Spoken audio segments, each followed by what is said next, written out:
Hello guys, welcome to my YouTube channel. आज मैं अपनी जेई ड्रॉपर्स स्ट्रेटेजी शेयर करना चाहता हूँ। अब सबसे पहली बात, ये कोई परफेक्ट स्ट्रेटेजी या फिर कोई आइडियल स्ट्रेटेजी नहीं है।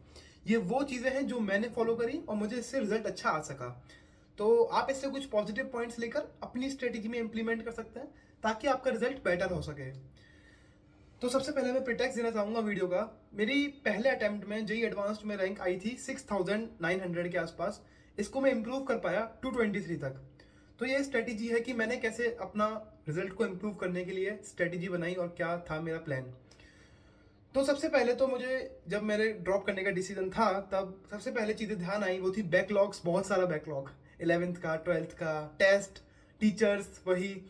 तो मुझे थोड़ा चेंज चाहिए था। मुझे चाहिए था कि मुझे थोड़ा नयापन लगे कि यार अभी मैं बिल्कुल फ्रेश स्टार्ट करना चाहता हूँ। बिल्कुल नए टीचर्स होंगे, बिल्कुल उन पर भरोसा करूँगा, पूरा पूरा होमवर्क करूँगा और परफेक्ट रहना है मुझको कोचिंग में मुझे टॉप करके आना है।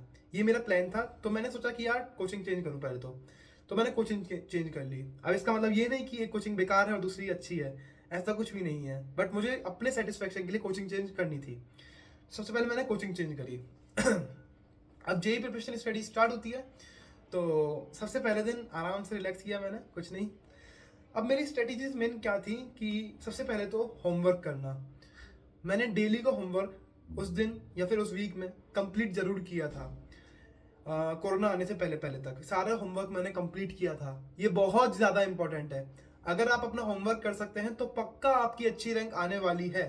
होमवर्क को बहुत ज़्यादा ध्यान दीजिए, भले ही आता है फिर भी एक बार करके रखिए, ठीक है। अब मैं क्या करता था, जैसे मेरा होमवर्क हो जाता था तो मैं अपने आप को रिवॉर्ड करता था। कुछ कुरकुरे लेने चला गया, चॉकलेट लेने चला गया, पता नहीं, बस मेंटल सेटिस्फेक्शन देता था ये बहुत ज़्यादा। और आगे के लिए मन करता था कि यार होमवर्क करके फिर मैं चॉकलेट लेने जाऊंगा। तो you can give yourself some reward और समथिंग फॉर योर होमवर्क्स। और मैं क्या करता था ना कि मैं कोशिश किया कि हर टेस्ट में इम्प्रूव करूंगा। अब देखो, कोई परफेक्ट नहीं होता है।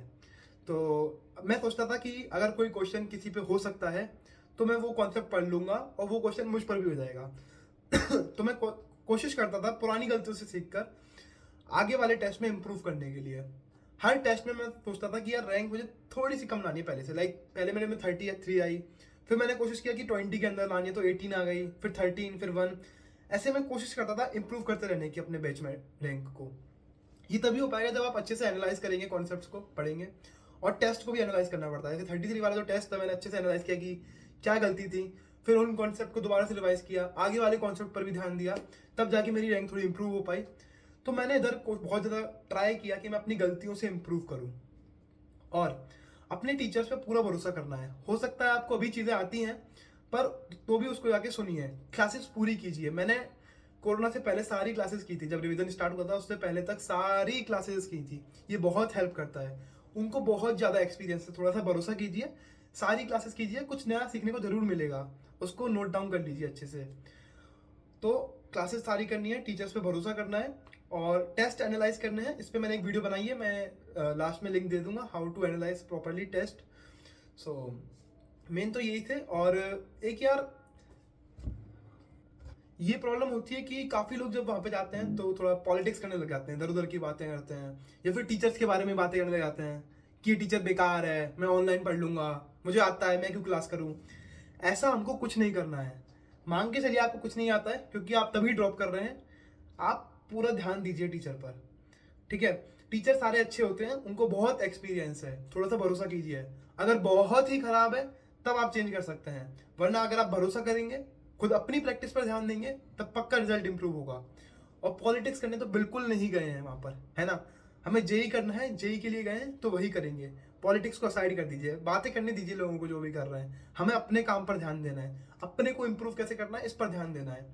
अगर ऐसा सोचेंगे ना तो हर टेस्ट के साथ you will see some improvement and आपको कॉन्फिडेंस भी आएगा, आप खुद रिवॉर्ड भी देंगे अपने आप को। तो जब आप धीरे धीरे होमवर्क करते हैं तभी आपके टेस्ट रिजल्ट अच्छा आता है, तभी आपको कॉन्फिडेंस बिल्डअप होता है और ये करेंगे तो बिल्कुल अच्छे से रैंक आ पाएगी। मेन तो यही था। और मैं तो यही सोच के चलता था कि अगर कोई क्वेश्चन कर सकता है तो वही क्वेश्चन मैं भी कर सकता हूँ। अब क्या होता है ना कि यार कभी कभी रिजल्ट नहीं भी आता है तो ऐसे में डिमोटिवेट नहीं होना है। पेरेंट्स से बात कीजिए, वो मोटिवेशन जरूर देंगे और कोशिश कीजिए कि मेहनत बरकरार रहे। अप्स एंड डाउन्स आएंगे, बाकी दूसरे टेस्ट में दोबारा से आप आ जाएंगे। तो दोबारा से इम्प्रूवमेंट होगा, जरूर होगा। तो अपने पे भरोसा कीजिए और मेहनत करते रहिए। और यार जैसे मैंने बताया ना कि मैंने कोशिश की मैं अपनी गलतियां सुधारने की। अब क्या होता था ना, 11th-12th में कुछ टॉपिक्स मैंने प्रिजुडिस बना लिया था कि ये मुश्किल टॉपिक हैं, तो मैं उनको इग्नोर करने लग गया था। तो मैंने ड्रॉप ईयर में क्या किया ना, सबसे पहले उन्हीं पर सबसे ज़्यादा ध्यान दिया, उनको लेके बैठ जाता था बस कि अब जब तक नहीं आएगा जब तक मैं पढ़ूंगा आराम से, बहुत टाइम है, क्योंकि एक साल है आपके पास, बहुत टाइम है, आराम से उन टॉपिक पे ध्यान दे सकते हैं। जैसे एक मेरा मैकेनिक्स वीक था, तो मैंने क्या किया ना, मैंने एरोडोफ की बुक ली, उस पार्ट की जो जैसे फ्रिक्शन वाला मुझे वीक लगता था, मैंने 15-20 क्वेश्चन लगातार सारे किए उसमें। और उसके बाद जो कॉन्फिडेंस आया ना मुझको, आप बिलीव नहीं करेंगे, अगले टेस्ट में मेरी मैकेनिक्स फाड़ गई थी, बिल्कुल मजा आ गया था। तो जब अपने वीक टॉपिक्स पे आप ज़्यादा ध्यान देंगे ना, तो बहुत कॉन्फिडेंस आएगा।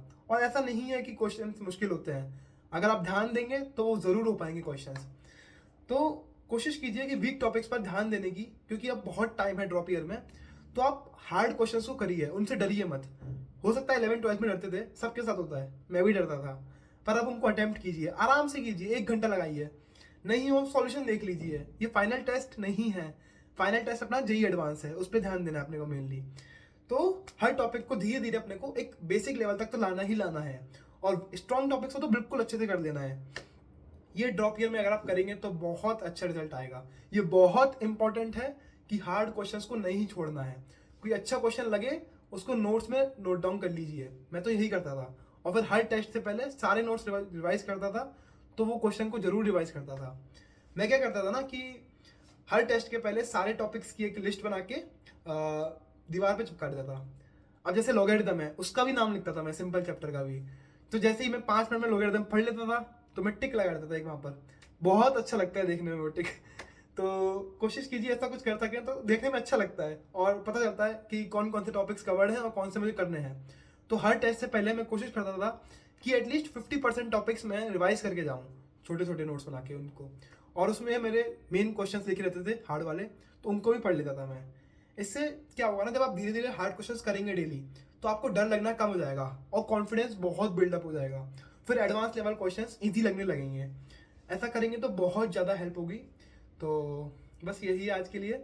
अब नेक्स्ट वीडियो मैं सोच रहा था यार, या तो बुक्स के ऊपर बना सकता हूँ कि कौन सी बुक्स करनी चाहिए, या फिर कौन सी बुक्स मैंने करी थी, या फिर एक टॉपिक है कि यार मेरा जेई एडवांस ड्रॉपर एक्सपीरियंस कैसा था, पूरा एक्सपीरियंस। तो आप बताइए कैसी वीडियोस आई हैं, और बने रहिए मेरे साथ। जय हिंद।